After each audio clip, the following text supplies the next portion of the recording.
चलिए दोस्तों, आज की हमारी क्लास बहुत ही महत्वपूर्ण क्लास होने वाली है और यहाँ से हम अपने एग्जाम में जो भी हमारी 75 नंबर की जो पेडागोजी है, यहाँ से ही मात्र इस एक पेपर से हमारे 75 मार्क्स की जो भी पेडागोजी है उसमें बहुत ही ये लाभदायक होंगे। मतलब कि यहाँ से आप ऑप्शन को थ्रू भी इसको मतलब कि इसके द्वारा आप क्या करेंगे, किसी भी ऑप्शन को या गलत है या सही है इस मात्र एक क्लास से ही आप लोग इसको देख के बता सकते हैं। जैसे ये है कुछ टैग वर्ड है, यानी कुछ निगेटिव टैग वर्ड, यानी इसमें देखिए पहले हम निगेटिव के बारे में देखते हैं कि कौन कौन सा हमारा निगेटिव वर्ड्स हैं, यानी जो हमारे एग्जाम में यानी ये सब दिखेंगे, ये मतलब कि हमारे हर एक क्वेश्चन में सारे शब्द दिखेंगे।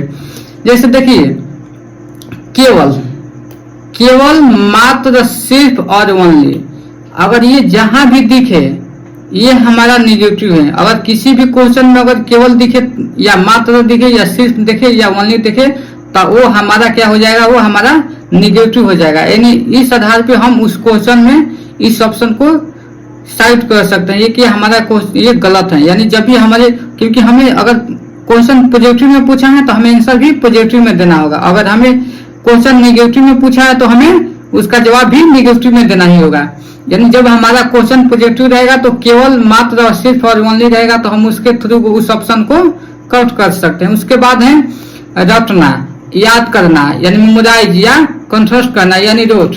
ये भी अगर किसी भी ऑप्शन में दिखे तो हम उस ऑप्शन को गलत कर सकते हैं, यानी वो निगेटिव हो जाएगा।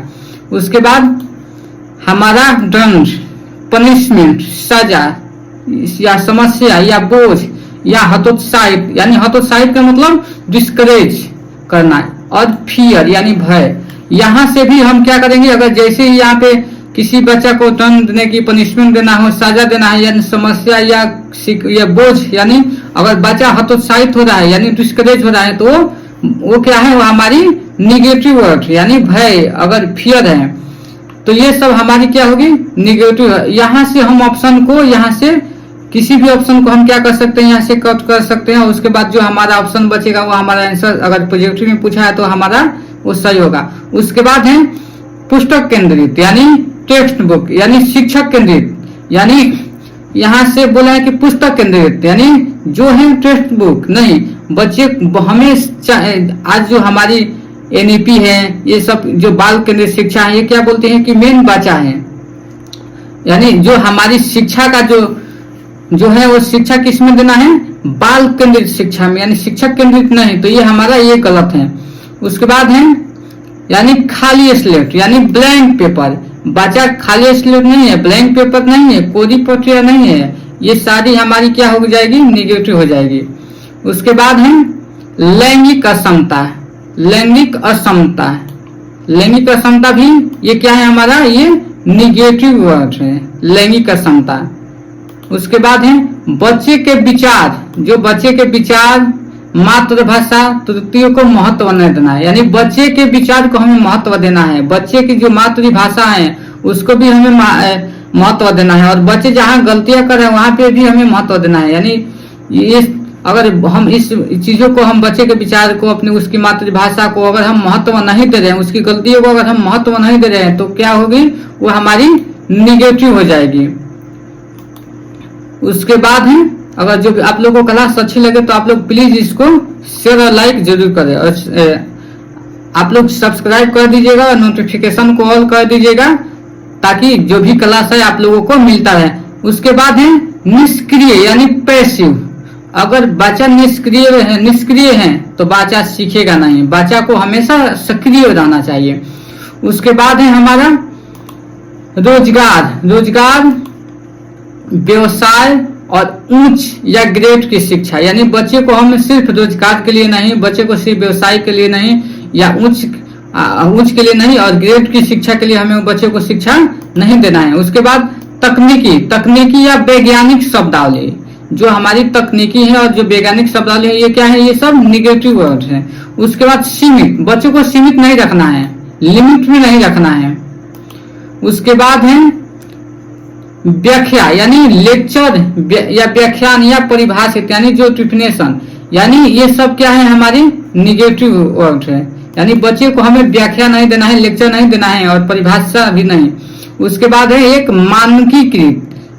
मानकीकृत यानी स्टैंडर्डाइज्ड, यानी ये क्या है, ये भी निगेटिव है। हम किसी भी ऑप्शन में देखेंगे तो ऐसा हम उसको निगेटिव में इसको रख सकते हैं और यहाँ से हम बहुत आसानी से अपने ऑप्शन को छाप सकते हैं। उसके बाद है वेधन और अभ्यास, यानी वेधन और अभ्यास यानी ड्रिल एंड प्रैक्टिस। ये बहुत मतलब कि जो भी हमारे 75 मार्क्स का जो भी पेडागोजी है, यानी 75 उसमें यानी 90 मार्क्स में है, यहाँ से हमारे क्वेश्चन एकदम आना ही आना है, चाहे हमारी सीटीपी हो, चाहे उसके बाद हमारी ईवीएस हो, या मैथ हो, या हिंदी हो, या हमारी इंग्लिश हो। इसमें हम जो भी चीजें को हम अगर ये निगेटिव या जो हमारी जो निगेटिव चल रही है, इसके आधार पर हम क्या कर सकते हैं, किसी भी क्वेश्चन के ऑप्शन को हम लोग छाप सकते हैं। उसके बाद है कलन विधि। कलन विधि भी हमारी निगेटिव है, यानी एल्गोरिथम क्या है, ये निगेटिव है। उसके बाद है पृथकीकरण, यानी पृथकीकरण और नामांकित यानी सिग्रेशन एंड लेबलिंग। हमें बच्चों को लेबलिंग नहीं करना है और अलग नहीं करना है, यानी पृथकीकरण मतलब अलग करना। उसके बाद तुलना, कंपैरिजन, हमें बच्चों को तुलना नहीं करना है। उसके बाद है हमारा योगात्मक आकलन यानी समेटिव असेसमेंट, हमें बच्चों को योगात्मक आकलन यानी समेटिव असेसमेंट नहीं करना है। उसके बाद उपेक्षा, यानी बच्चों को इग्नोर नहीं करना है। उसके बाद जो अनुशासन है यानी डिसिप्लिन, ये भी हमारी क्या है, ये निगेटिव है। उसके बाद है नियंत्रण यानी कंट्रोल, बच्चे को हमें कंट्रोल में नहीं रखना, ये भी क्या है, ये हमारी निगेटिव है। चलिए यहाँ से हमारी निगेटिव हो गई और इसके बाद हम पॉजिटिव को देखते हैं। यानी पॉजिटिव में क्या हो जाएंगे, यानी बच्चे का सर्वांगीण विकास, यानी बच्चों को चहुमुखी विकास यानी सर्वांगीण विकास। जहाँ पे हमें सर्वांगीण विकास दिखेगा वो हमारा ऑप्शन एकदम सही रहेगा, वो पॉजिटिव हो जाएगा। उसके बाद बच्चे करके सीखना यानी लर्निंग बाय डूइंग, ये आपको हमेशा मिलेगा। और हस्तपरक अनुभव यानी हैंड ऑन एक्टिविटी, यानी बच्चा करके सीखेगा, अपने हाथ से करके सीखेगा तो वो क्या करेगा, वो बच्चा बहुत जल्दी सीखेगा। उसके बाद सम्मान, लगाव, प्रोत्साहन, इंकरेज, यानी ये हमारी पॉजिटिव वर्ड है। यहाँ से हम ऑप्शन जहां भी अगर हम पॉजिटिव वर्ड देखेंगे वो हमारा ऑप्शन सही होगा। उसके बाद जिज्ञासा, ये एग्जाम में एकदम लाइन बाय लाइन तो इसको मिलेगा, यानी क्यूरियोसिटी, बच्चा अगर किसी में ज्यादा क्यूरियोसिटी ले रहा है, जिज्ञासा ले रहा है, यानी बच्चा सीख रहा है और वो हमारी क्या होगी। उसके बाद है हमारा बाल केंद्रित शिक्षा यानी चाइल्ड सेंटर, यानी जो बच्चे को शिक्षा किस में दी जानी है, बाल केंद्रित शिक्षा में। बस उसके बाद है, चलिए आगे की देखते हैं। उसके बाद व्यवहारिक कुशलता, यानी बच्चों को साथ अच्छा व्यवहार करना चाहिए। उसके बाद है वास्तविक दैनिक जीवन से जोड़ना, यानी बच्चे को जो उसके रियल है उसके जीवन से उसको दैनिक जीवन से जोड़ना है, ये हमारी पॉजिटिव हो गई। उसके बाद लोकतांत्रिक यानी डेमोक्रेटिक या प्रजातांत्रिक वातावरण, ये सब हमारे क्वेश्चन में मिलेंगे। जहाँ पे लोकतांत्रिक, जहाँ पे प्रजातांत्रिक वातावरण रहेगा या डेमोक्रेटिक रहेगा वो हमारा ऑप्शन सही होगा। उसके बाद समावेशी शिक्षा, यानी बच्चे को इंक्लूसिव एजुकेशन देना है, यानी सबको मिलाकर एक समान शिक्षा। उसके बाद दृश्य और श्रव्य सामग्री, यानी दृश्य देखकर और सुनकर। उसके बाद संसाधन यानी रिसोर्सेस भी होनी चाहिए। उसके बाद है विभिन्न संदर्भों के में भाषा प्रयोग, ये मतलब ये बहुत बार ये सब दिखेगा, विभिन्न संदर्भों में भाषा का प्रयोग।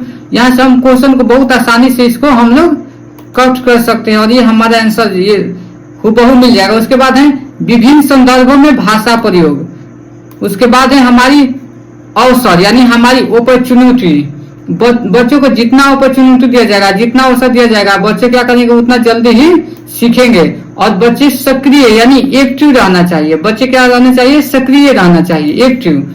उसके बाद समझना यानी अंडरस्टैंडिंग। उसके बाद है खोजबीन यानी डिस्कवर, यानी ये बहुत बार दिखेगा आपको खोजबीन। जहाँ पे बच्चा खोजबीन ज्यादा करेगा यानी बच्चा की शिक्षा अच्छी दी जा रही है, बच्चा जल्दी सीखेगा और वो हमारा ऑप्शन सबसे बेहतर है। उसके बाद है समालोचनात्मक चिंतन यानी क्रिटिकल थिंकिंग। उसके बाद है संवेदनशील यानी सेंसिटिव, बच्चों को सेंसिटिव बनाना है।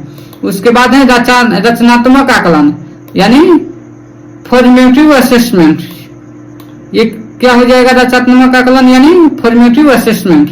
उसके बाद है बच्चे की जो त्रुटि है यानी जो एरर्स है उसकी भ्रांति है यानी मिसकंसेप्शन, यानी बच्चा जहाँ गलती कर रहा है वहां पे हम बच्चे को सिखाने की जरूरत है। उसके बाद मातृभाषा यानी मदर टंग, यानी हमें बच्चे की शिक्षा किसमें देनी है, मातृभाषा में। उसके बाद बहुभाषिकता यानी मल्टीलिंग्विज्म। उसके बाद चर्चा यानी डिस्कशन। उसके बाद है इमोशन यानी संवेग।